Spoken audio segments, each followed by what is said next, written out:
Hello, everyone. April Cox here. Have you ever wished that you could raise money for your new book project, reduce the amount of money out of pocket, and really get an opportunity to determine whether your book has legs? Is it desirable? Is it going to sell? Do you have the support and the traffic that you need for your book project to be successful? We're going to answer that and more coming up next. All right, so we have Oriana Leckert joining us today. She is the head of Kickstarter Publishing, and she is going to be here to talk about Kickstarter, how to crowdfund for your book, and give you the 101 about Kickstarter. And you'll have to forgive my voice. I'm going to try to be quiet while we take in the wisdom of Oriana. So absolutely love having you here today, Oriana. Thank you again for joining me and being able to take on the speaking for a better part of this meeting, because that can save my voice a bit. So glad to have you. Thank you again for coming. Yeah, I'm thrilled to be here. And please, I always like to hear you, but also stop talking so you can rest your poor vocal cords. Yeah, I'm delighted to be here. I've really enjoyed the sessions that I've done with this group. And yeah, I'm excited. This presentation, probably about 20, 25 minutes. This is a new deck format for this year, so I'm still getting used to it. I don't know exactly how long it'll take me. I'm happy to do lots of Q&A at the end. If anybody has like an urgent, pressing question, you're welcome to interrupt me. I'm not precious about it. So yeah, I won't be keeping an eye on the chat until I am done screen sharing, but at that point I will take a look and see what we can all talk about together. So this is Kickstarter 101, targeted for children's books. And with that, this is me. I'm the head of publishing at Kickstarter, as April said. Here are some of the other things I have done in my career. And I am on the internet, on the social platforms, while we still have them, at Oriana, BKLYN. You can find me pretty much wherever. So what we'll go over, what is Kickstarter, some more about Kickstarter publishing specifically, basics of setting up a campaign, how to find your crowd. And then I'll do a little quick overview of a bunch of new features that Kickstarter has and will be releasing this year. So what is Kickstarter? I'll pause for this little GIF to play. These are some of like the biggest creators that have been on our platform. Always exciting to see them one right after another in that way. So Kickstarter's mission is to bring creative projects to life. That is really the beginning and end. Everything we do comes back to that mission. We believe so strongly in that Kickstarter is a public benefit corporation. I didn't actually know what that was before I came to work here, but it's a fairly strict legal and business charter that basically turns us into a mission-driven for-profit organization. So that's our promise, that everything we do, every innovation we make, we're coming back to the idea of making sure that we're supporting creativity and creative projects in the world. Kickstarter's funding model is all or nothing. What that means is that if you set out to raise $5,000 and you only raise $3,000, you don't get any of the money. People think that that's scary at first, but it was actually designed to protect creative people. The idea being that during the course of a campaign, you're going to make a lot of promises about the thing that you're going to create. And if you get to the end and you don't actually have enough money to do the things you said you would do, you've landed in a very bad spot. So we want to make sure that nobody's trying to bring their project to life with an incomplete budget. Another thing that's kind of foundational to Kickstarter's DNA is we give you your audience. Most of the places where you can sell books online are various kinds of algorithmic black boxes where you know very, very little about where people are coming from and what they want. Kickstarter is quite the opposite. We really encourage, in many ways, our platform is designed to collapse the boundaries between a creator and their audience. So people can talk to you and comment during the course of the campaign. You can talk back to them. You can send surveys. You can ask them questions. You can sort of try to be as responsive as you can to their needs. We also share a lot of demographic data while the campaign is live. You'll get all sorts of stuff about what time of day your backers are coming to the site, where they've come from, what state they live in, what sort of device they're using. And then when the campaign is over, a successful campaign, you'll get everybody's email addresses. You get to send them surveys, ask them further questions. And so it really helps you build that core dedicated audience for your work. Finally, Kickstarter's fee is industry setting, 5%. We have never raised our rates. So that's for for only successful campaigns. If you run a project and it doesn't reach its goal, you don't owe anybody any money. If it is successful, Kickstarter takes 5%, and then Stripe, who processes our payments, takes like a 3 to 4% variable. That means if you budget 10% for fees, you'll be more than covered, and you will be paying less than pretty much anywhere else where you can sell books on the internet. So by the numbers, since Kickstarter's inception, 273,000 projects have been funded, $8.5 billion pledged from more than 24 million unique backers that's period. Now we'll go into the Kickstarter publishing section. By the numbers here, 69,000 publishing campaigns, more than 3 million unique backers, getting close to $400 million pledged. And then actually my favorite statistic, the success rate for projects with at least 25 backers. In publishing, that's 84%. It's much higher than the site average. And we look at 25 backers because that's a little bit more than your mom, your best friend, the folks who are kind of obligated to support any project that you create. So if you can reach a bit beyond that like core inner circle, your chances of success are extremely high. Some averages from 2024, we've seen projects average raise in publishing $16,000 from just shy of 200 backers, and the average pledge amount is $63 per person. I also broke that out for children's books. These are a little bit lower, which makes sense because the price point tends to be lower. So we see about $6,500 raised per campaign. From just under 100 backers, the average pledge is $38, and the success rate for children's book projects with at least 25 backers is 81%. So it's a great time to be funding your children's book on Kickstarter. So why would you do this? What is the point? What is the benefit of using Kickstarter for authors? These are the ideas that I'll cover, and I'm going to illustrate them with case studies, so I won't read them out because that's boring. All of these case studies are some of the highest funded projects of this year. I am not suggesting that, for most people, it's possible to raise six figures for a children's book, but these are some of our sort of most shining examples. So one big thing you can do is test out an ambitious idea. The folks behind Adoroscope is two husbands, Paul Castle and his husband, David.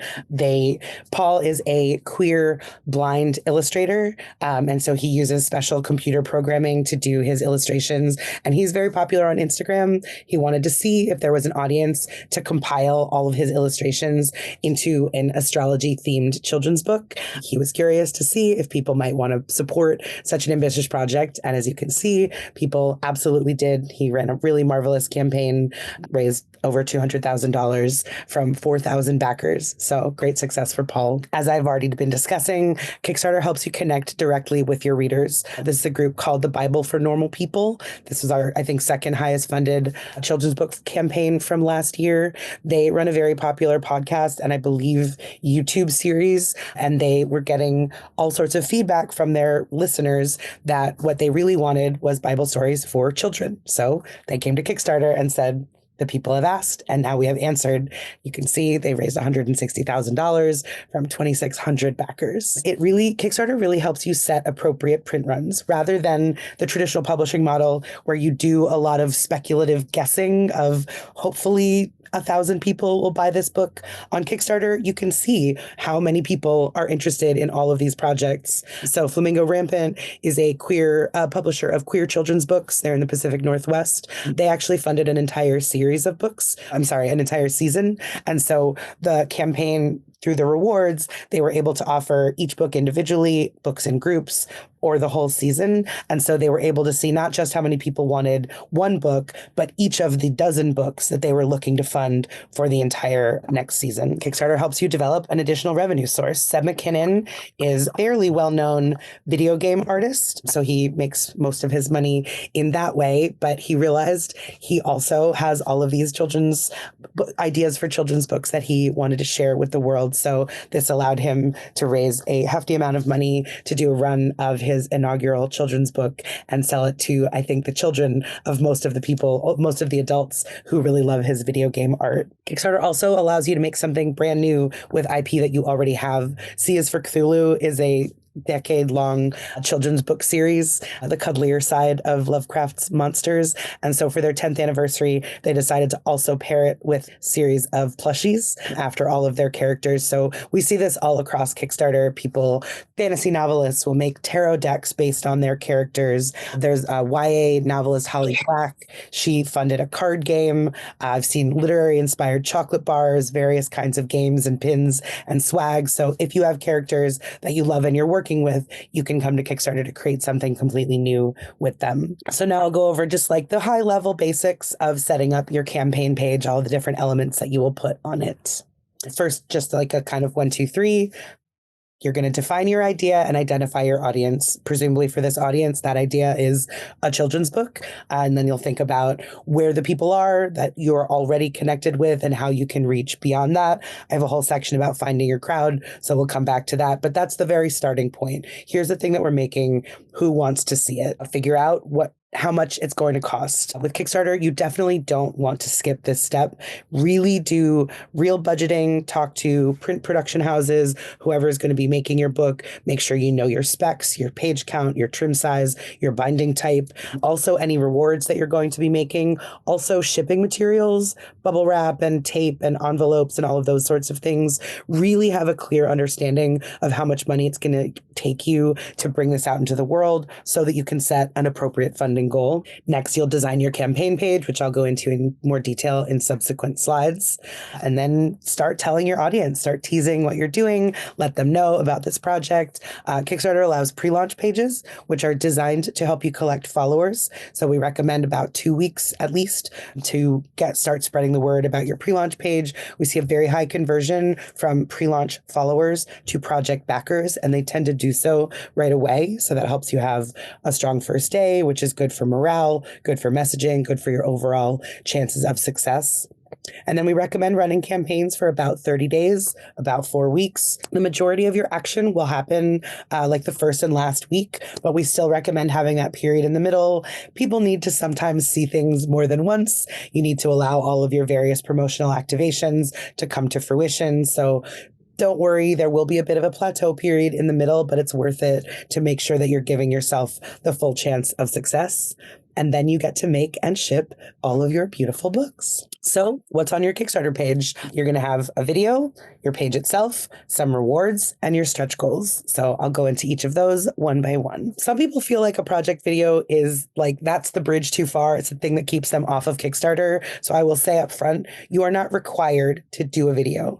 We do tend to see a preference for it, but as I said, we see plenty of campaigns fund tremendously well without a video. If you are going to do one, best advice, keep it tight.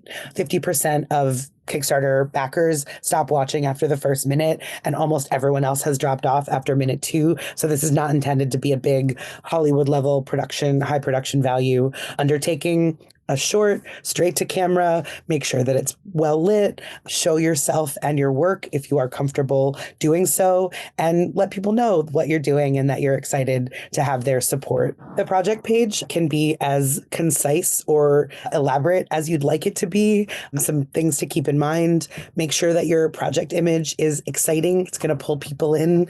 You want bright colors, not black and white. You don't want to clutter it up with too much text overlay, which is going to make it hard to read. So make sure that you've got a nice, good project image. Use all of this example doesn't use all the characters in the title, but I recommend using most, if not all of the characters in the title and subtitle, because, imagine somebody looking at your project on their phone. All they're going to see, title, subtitle, project image, maybe the first sentence. So you want to make sure that there's enough contained in those elements to pull them in and get them really excited to keep reading. Make sure that your page itself is visually dynamic.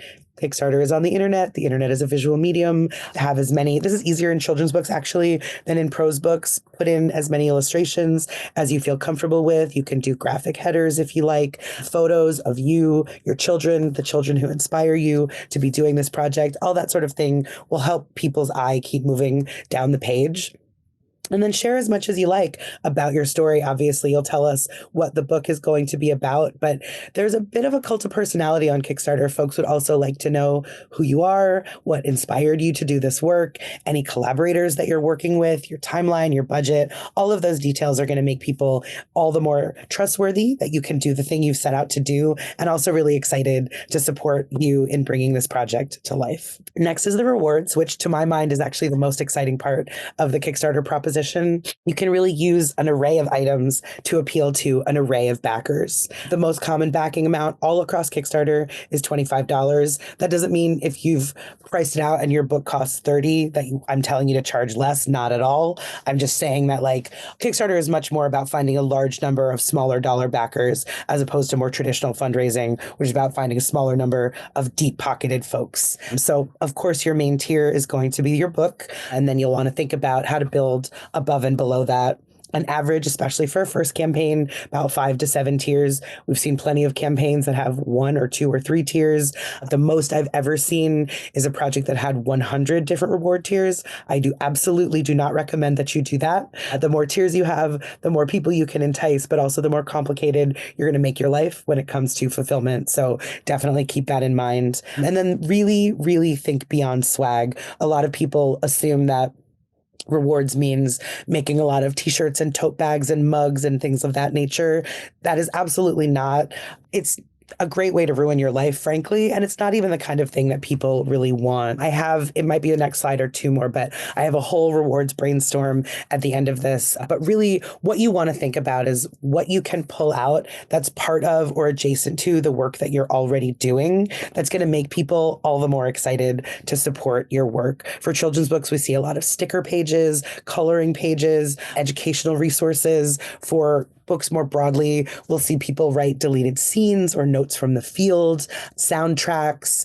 You can also package up your art in bookmarks and postcards and prints and various things like that. There's all sorts of things that you can do. Think about what you are going to be able to make and what your backers are going to want. And that's how you'll hit on the right rewards for your project. Stretch goals grew organically out of the Kickstarter community, actually the games community. There's not any requirement to use them. They're not actually built into our system at all, but they are used so often that I think it's worth touching on them in these presentations. A stretch goal is, say you've set out to raise $5,000 and you've raised it. Now you can say, well, if I raise another $1,000, I will add French flaps. If I raise $2,000 more, I'll do a whole set of enamel pins based on my characters. You can do anything you want with stretch goals or nothing. I will say again, there's no requirement to use them. People will continue to back your campaign because they want your book. And in fact, they will be more likely to back it once you've reached your goal because they feel that much likelier that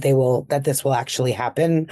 But if you want to do stretch goals, please make sure that you have fully budgeted what they're going to cost you before you announce anything. People can get kind of caught up in the excitement and make a lot of promises for crazy things that they have not carefully made sure that they know how to make. Don't do that. It's a great idea to know what your stretch goals will be before you launch, but we recommend against having them on your project page when you first go live. Firstly, it can kind of confuse the messaging about how much money you really need to bring this project to life. But secondly, announcing a stretch goal is a great excuse to do a whole new round of promotion. Send out newsletters, do social posts, do backer updates, and there's no reason to rob yourself of that promotional boost by laying it all out before you've even started. Finally, collaborate with your audience. We've seen some of the most successful stretch goals are when during the course of a campaign, people start commenting and saying, man, I really wish that you had a digital version, or it would be so nice to see this in a slipcase. When your audience tells you what they want, do your best to deliver it for them. So that's you can also ask them, if we were going to make one more thing to go along with this project, would you rather have scented candles or knitted blankets? Let people tell you what they're looking for, and they'll be that much likelier to support it when you give it to them. As promised, my little rewards brainstorm. I won't read these because, again, that's boring, but I will take this moment to say, number 1 tip for anyone who's even a bit Kickstarter curious is go on the site and back some campaigns. Kickstarter is a huge historical repository of all things Kickstarter, so these are just some jumping off ideas for rewards. Take a look at the site and see what other people have done. Even if someone's making something that you would never make, seeing other ideas will help brainstorm your own, will get your gears turning about what your version of that might be so that you can figure out whether that's something you could do. So now you've got this beautiful campaign. How will you find your crowd? I, again, will illustrate these in the subsequent slides, but this is the sort of main buckets of where you're going to be finding your people.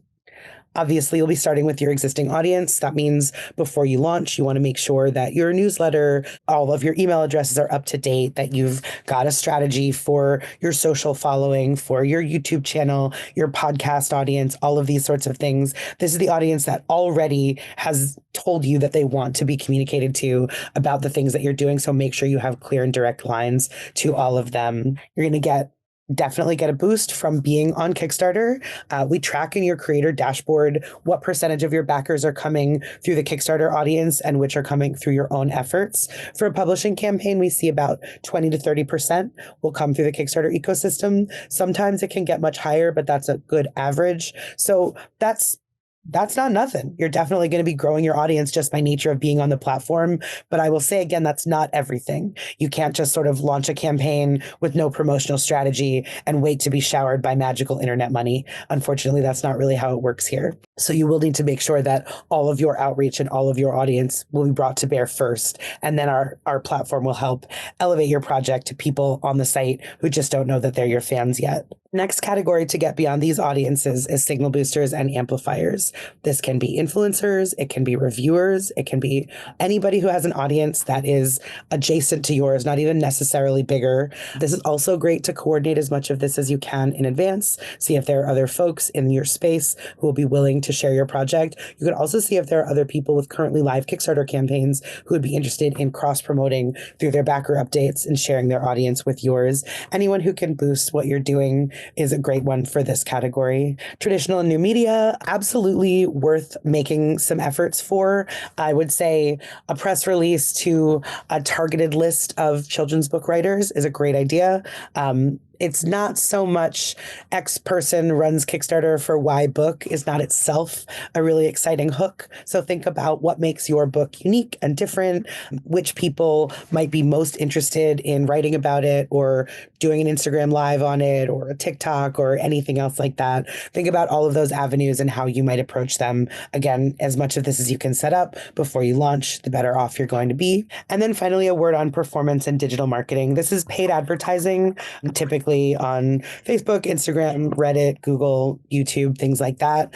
From what I hear from my creators, we're still kind of in the early days of performance marketing for creative projects. And there's not a one tried and true tactic that works. It's much easier to market a gadget than it is a book. So I would say if you would like to have some small ad buys in sites where you have the most confidence, that's a fine idea, but be very careful about how much money you spend because this can easily get away from you. And it's really just not always that effective. You're much better off relying on an organic audience that you can build than hoping that you can pay your way to a larger crowd. And I think that this is largely a beginner audience, so I'm not going to spend a ton of time on the new platform features, but I did just want to list them. And then when we get to the Q&A, people want to hear more about it, I'm happy to talk further. So here are some things that we've released recently. Our text editor, when you're building your campaign on the back end of our site, completely revamped. It's a lot more user responsive. You can add a lot more different kinds of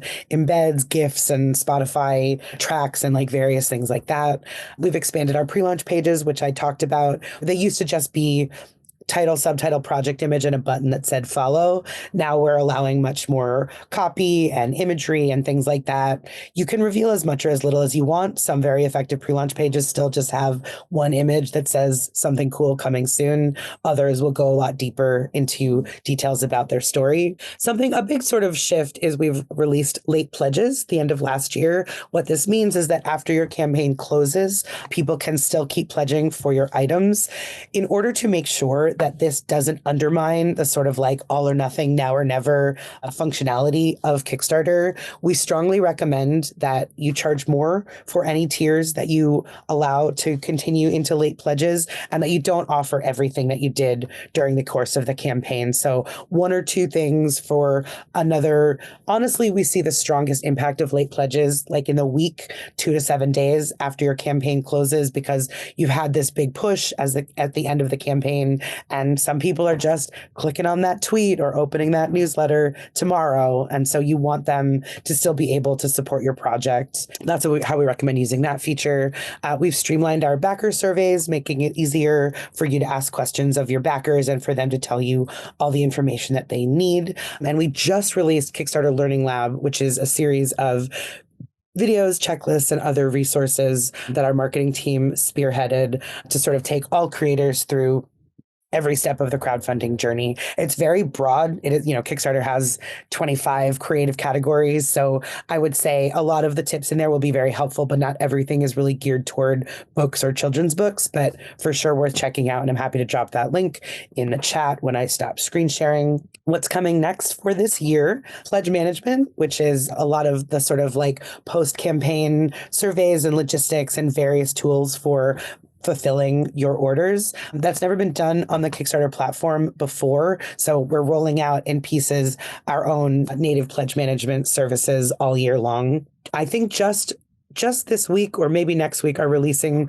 Pledge Over Time. This is essentially a payment plan. It's for reward tiers that are $125 or above. I'll leave that there. I don't think that most of the people in this group are going to be that interested in it, but that is something that exists. We're working on helping all of our creators with tax and VAT collection. And then finally, we are releasing this week, secret and featured rewards. So you can segment off a list of your most dedicated supporters and offer one item that is only for them. You'll get a special link that puts that reward at the top of the reward list that only they can see. Okay, that's my presentation. I will stop screen sharing and we can have a little chat. That's amazing. I love seeing all of the new things that have come. Fantastic time to go in and start checking out all of the new campaigns that are going out. And I loved your idea about going in and backing other campaigns, because not only is that going to help you learn how to do things yourself, but you get to kind of be a fly on the wall and see how the whole thing works. But you're also building up your credibility as well. Because I remember when I went live and created my first campaign, and it showed how many people that I had backed. So it's like, it's a community. Yeah, it demonstrates that you're part of the community. Question, why only 2 weeks in pre-launch? Well, that's not like a one right answer. It's more of sort of broad strategic guidance. We certainly have seen projects that have pre-launch pages up for weeks and months and a few times over a year. The way that I think it works best is when it's a sort of crescendo into the burst of launch. The backer behavior you're looking for is people getting excited so that they are poised to jump right on as soon as they are able to.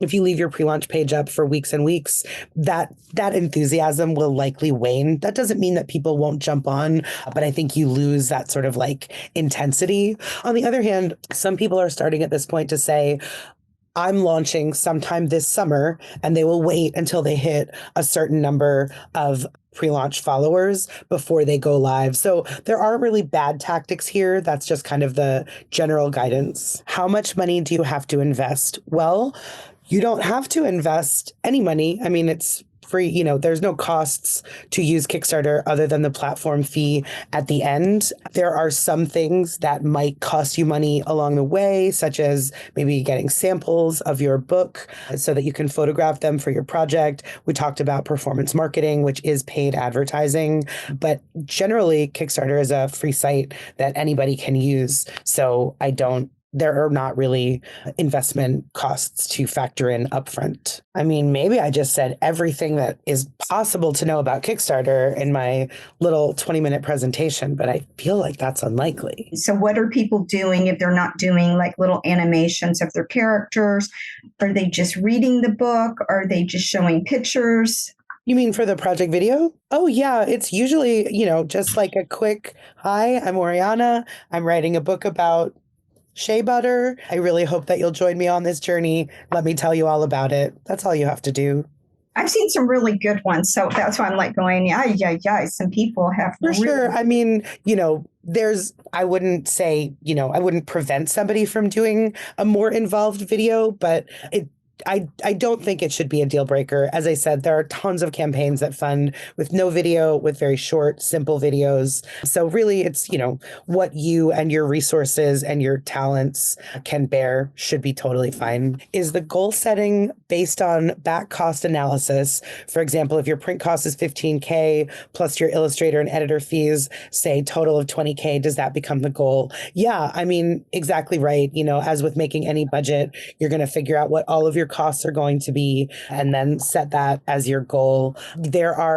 We have a publishing creator tips page on Kickstarter that has a ton of resources and links. There's a budgeting article there that includes a spreadsheet that you can fill out. But, you want to figure out all of the costs. As I said, your production costs, your creative costs, your shipping and mailing costs, add that all together, build in a buffer. Something will almost certainly go wrong. Build in a little something nice for yourself. That's certainly the budgeting article is written by Russell Nolte, who has run, I think, 65 Kickstarter campaigns for all of his fiction projects. He gets a tattoo of one of his characters after each one successfully funds. So he builds that cost into his budget. This is something we're doing for our creative souls. So make sure to reward yourself for that as well. And then, that's how you set your budgeting goal. Next question. I know backers love to see some of the illustrations or samples for children's books. Would it be feasible to use images for book 1 to help fund book 2? For sure. Totally. Everybody should understand that Kickstarter is not a store. This is not the thing you're funding, doesn't exist yet. So it's perfectly reasonable to use illustrations from previous works or other things you've done. Just be very clear about that these are images from a different book or these are sketches and we will need the money from the campaign to pay the illustrator to do the final versions, things like that. Just be really transparent with your supporters about what you're doing, and then all of those things should be great. Next, people, I am daunted by need to have lots and lots of people in my tribe. Well, look, one of the most important things when setting your funding goal is making sure that your ambition matches your reach. If you are still an emerging author with a relatively modest following, now is probably not the time to fund a deluxe 3-volume leather-bound omnibus. But if you have modest goals that match the approximate size of your audience, you don't need to have hundreds or thousands or tens of thousands of followers if your goal is $3,000 to $5,000 to even $10,000 for your project. Just make sure that you're doing a really honest assessment of what's possible for you, and that should help you determine whether it's time for you to launch in the way that you're planning. Next question, what do you think of people who offer services that they will manage your campaign? I think there are plenty of people that do great work in that realm. You have to make sure, of course, that it's financially worth it for you. And like anything, you can find somebody promising to do anything at all for you on the internet. And you do want to do your due diligence and make sure that they've got a good track record of projects that are like yours, that, talk to them, make sure that you think they have a good handle on how the platform works and that their services are going to be worth it for your money. And then, make sure that you can afford them and that's not going to blow up your budget in a way that makes the whole campaign untenable. Next question. What's a good number of tiers for a children's book author? Are 3 tiers too few? There's no too few. There's no too many. 3 tiers is totally fine, especially for smaller campaigns. A simple reward structure is going to make things much, much easier for you all the way through. I do recommend having a low dollar reward tier, like $5. And that can be for a digital item, digital wallpaper of a scene you love, for example, a playlist or a soundtrack. You don't need to send things through the mail for that kind of money, but it's a nice way to keep the barrier to entry very low, which is a good way to keep your backer count up. And a lot of the people who jump on for $5 at the beginning, maybe during the course of the campaign, they're getting the backer updates, they're hearing from you, they're getting really excited. They might go ahead and bump up and increase their pledge. So now you've got them doing that as well. Do you run the Kickstarter after your book is illustrated and ready? That's also up to you. I would say the cleanest way to do it is when the project is, written, typeset, designed, laid out, and you're just making the money, you're getting the money together to pay for the print production costs. We do see people who run campaigns much earlier in the process. If you say to your backers, it's going to be another 2 years before this book is in your hands because I need to finish writing it and then get an editor and then, all of these steps. If people read all of that and they want to support you anyway, that's great. But it is a little cleaner to do it when you're a little further along the process. Does this function like GoFundMe pages? The money goes directly to Kickstarter, then gets distributed to the author. So no, the way that money works on Kickstarter is both more and less complicated than that. During the course of a campaign, no money actually changes hands at all. So if I pledge $25 to April's project, Stripe is going to confirm my identity,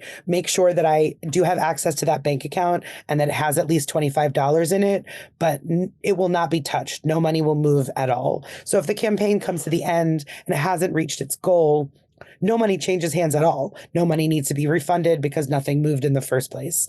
If you have reached your goal, Stripe has 2 weeks where they pull all of those various funds out of all the various accounts. They keep their fee, they send Kickstarter our fee, and they deposit all the rest to you in a lump sum 2 weeks after your campaign closes. With late pledges, that's slightly different. The money is collected from the backers in real time and it's paid out to the creators, I believe, in a weekly cadence starting a week after the 2-week period. All of this is available in our help center, probably stated much more clearly, but that's a general idea of how the money works. Can you speak about donations? For example, can you pledge a certain percent of funds raised to a charity? Can you do a buy one, donate one type of reward? That's a great question. So on Kickstarter, you actually cannot donate funds raised to charity. That's part of our rules. All of the money that you make has to go back to producing the project that you have set out to create. However, you absolutely can donate the thing you're making. Buy one, give one tiers are extremely popular. And even just give one for children's books, because there are plenty of people out there in the world who don't have children or don't have children of the exact age that your project is targeted for, but still might want to support what you're doing. So having a tier where they can pay for a book that they won't receive, and then you can box all those books up and send them to a school or a library or a nonprofit organization that works with children. Those are wonderful ways to increase your donations, and that's well within Kickstarter's terms of service. Is your business also in the printing aspect of the business? No, Kickstarter is just the crowdfunding platform. Every creator gets to choose for themselves how to produce the things they're making. Every author doing a book gets to work with whatever print production situation they are most amenable to. The sort of like broadest use cases for print production, at least in the United States, are Ingram, Spark, Lulu, and Mixam, and then Amazon KDP. Those have a lot of options. They're pretty well tailored for print on demand for smaller print runs and should be workable for the most novice of book producer. So Jenna-Beth is a print partner and who is on this call. Just wondering, we were talking about print production, so I'm wondering if you wanted to say anything about print production for first-time authors. Yeah, definitely. So the main thing about the print production is, and I think this comes into your budgeting because I do that a lot with customers of mine that go to Kickstarter. So I work a lot with the graphic novel and comic book space. And so the first thing really is determining kind of the quantities, because the quantities will also determine what kind of print solutions you're going to use. Are you going to use digital printing? Are you going to use, offset printing? But I think a lot of times with projects that are in Kickstarter, they're more or less kind of the higher quantities. Although I do, there are some that I see and I back those that have little, not a lot of backers, just to help them boost their. We love that. Yeah, boost them, and then they'll come back to me and say, "Sorry, I didn't make my goal." But even if they didn't make their goal, they also get a gauge of how many they can, sell. Right. So that's kind of a determination. So if you're printing 1,000, if you're planning to print 1,000 or more, offset printing would be the most cost-effective solution. Before 500, you could get good price for offset printing. But nowadays, you have really good presses that can produce economically 500 pieces digitally. So as a guide, if you're thinking of 1,000, then you go offset printing. If it's below 1,000, then digital printing is a solution for you. So what is digital and what is offset? Digital is, I think most of the authors here use Ingram Spark. So they use digital printing. So think of digital printing as a laser printer. The ink goes directly to the paper, while offset printing has a lot of setup to it. They create the plates, and then there's the rubber that rolls into the plate, into the paper, so the ink doesn't go straight to the paper. But what it does is you get a crispier print quality. So I don't know. And then at the same time with digital printing, you won't see a lot of price difference in quantity. So say you're printing 50. Your price difference from 100, 200, 300, 400 would be in cents. It's not going to be in dollars.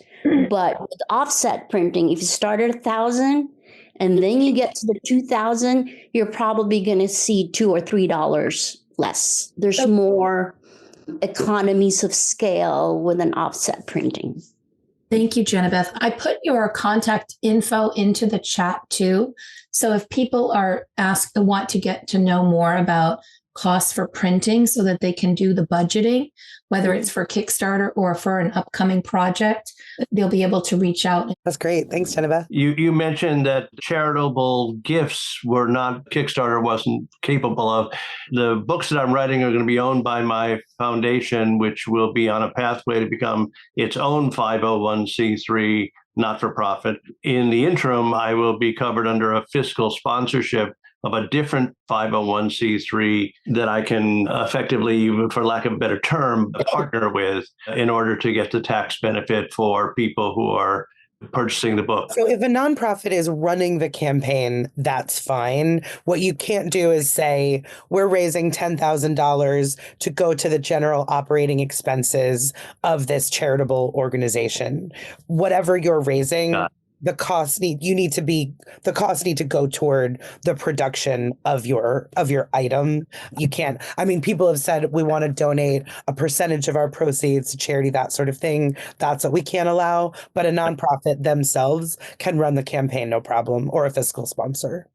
Thank you very much. Yeah, I don't have an average rate of success for plushie campaigns. If it was strictly a toy, that would kind of be outside of my purview. But I think the answer is whatever your audience will bear. You should ask them, do they want you to keep focusing on the books? Would they rather the plushies? Would they rather wait and have a combined campaign?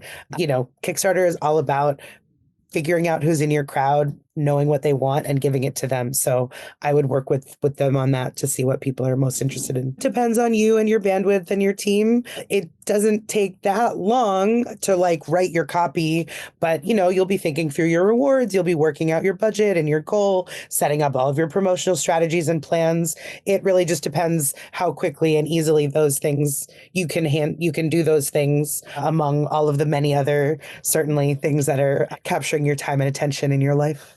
One of the things we've done in the past, when we've had sessions like this with Oriana, we usually end up with a handful of people that all want to work on Kickstarter campaigns.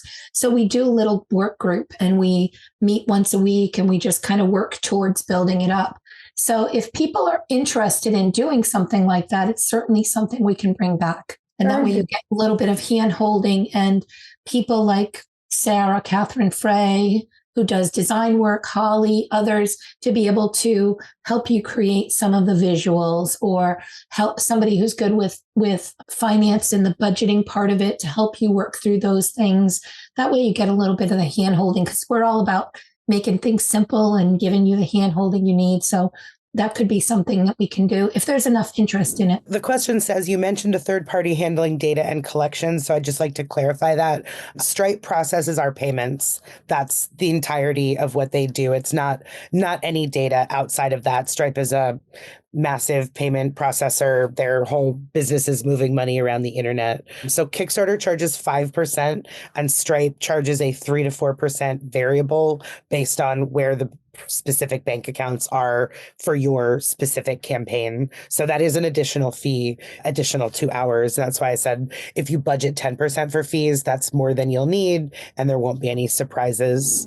Genevieve asks, is there a timeline in the Learning Lab? The answer is, I'm sure there is. It is brand new, and I have not yet watched all the videos myself.